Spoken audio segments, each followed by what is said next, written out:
په هغه رازونو باندې خبرې کوو چې هغه رازونه دي چې هغه تاسو په خپل ژوند کې کامیابولی شي. هغه رازونه به تاسو چرته په خپل ژوند کې د چا سره نه شریکوئ.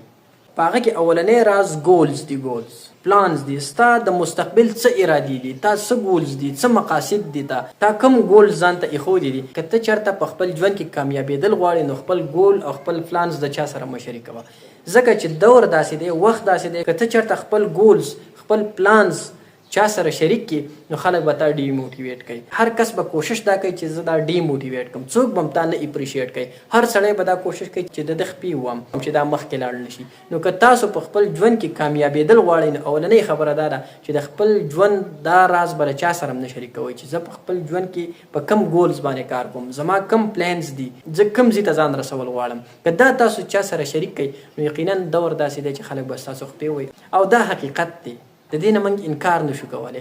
وخت داسې راغلی دی چې خلک د یو بل خپې وایي. دویم هغه راز چې تاسو لا د خپل ځان سره ساتل پکار دی. په هغه راز کې یو راز دا دی، ته خپل پوره انکم چاته مه ښایه، خپل پوره دولت چاته مه شو کوه. ته چاته هم دا مه وایه چې زما په جیب کې 100 روپۍ دي، که زما په جیب کې 1000 روپۍ دي او که زما جیب خالی دی.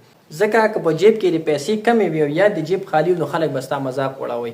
وخت داسې دی څوک هم د چا سپورټ نه کوي. ډېر کم کوز خلک دی چې هغه د خلکو سپورټ کوي. نو خلک به ستا مذاق وړوي. اوس دې تشپاڼې ته وګوره او دې خبرو ته وګوره نو خلک به تاسو ډیموټیویټ کوي. او که چېرته در سره پیسې زیاتي نو بیا خلک تاسو ته پته د حالات څنګه دي. ډېر خلک داسې دي چې هغه د خپلو پیسو د وجې مړه شو، چې د چا سره پیسې ډېري هغه پیسه د هغه لپاره یو سردردی جوړ شوی دی.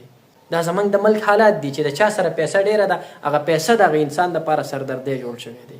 اوس هغه انسان ځان ساتي، پیسې خپله ګټلې په حلاله طریقې ګټلې خو پیسه ورسره ډیره ده نو اوس ځان ساتي. نو که تاسو چېرته غواړئ چې په خپل ژوند کې کامیاب جوړ شئ، تاسو چېرته خپل دولت چاته مه ښکاره کوئ چې زما سره دومره پیسې دي، یا راسره نشته، یا راسره لږې دي، یا راسره ډېرې دي. نو دا د کامیابۍ یو بل راز دی.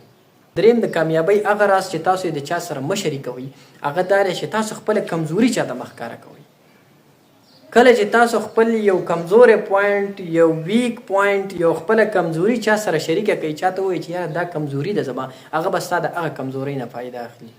تاسو ته ما وویل ډېر کم کوز خلک دي چې هغه د سپورټ دپاره خلکو له اوږه ورکړي، خو زیات خلک څوک دي؟ زیات خلک هغه دی چې هغه د خلکو خپې وایي.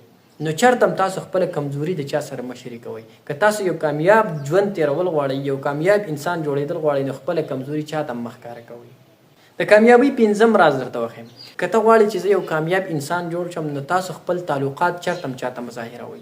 دا چاته مه وایئ چې زما د خپل پلار سره تعلق خراب دی، دا چاته مه وایئ چې زما د خپل ورور سره جګړه ده، دا چاته مه وایئ چې زما د خپلې ښځې سره تعلق ټیک نه دی. ولې چې وخت داسې راغلی دی چې کوم انسان ستا راګزارل غواړي نو هغه ستا کمزوري پوینټونه ګوري، هغه ستا کمزوري تعلقات ګوري، د هغه په ذریعه باندې تا له راتاویږي او ستا خپې وایي. که ته چېرته په خپل ژوند کې کامیابېدل غواړې نو خپل تعلقات مه ظاهروه چې زما د پلاني سره تعلق خراب دی، د پلاني سره مې نه لګي، د ده سره مې دښمني ده.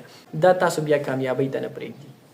اخیرنی د کامیابۍ راز درته ویم چې تاسو خپل محنت چاته مه ښکاره کوئ. تاسو چې څومره محنت کوئ که نه دا دومره په خاموشۍ سره وکړئ. مشهوره خبره دا ده محنت دومره په خاموشۍ سره وکړه چې کله ته کامیاب انسان شې نو چې په ټوله علاقه کې یو شور جوړ شي چې پلانی انسان دې ځای ته ورسېدلو.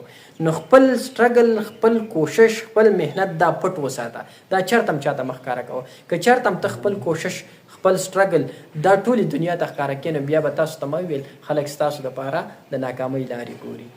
نو که ته یو کامیاب انسان جوړېدل غواړې خپل رازونه پټ وساته.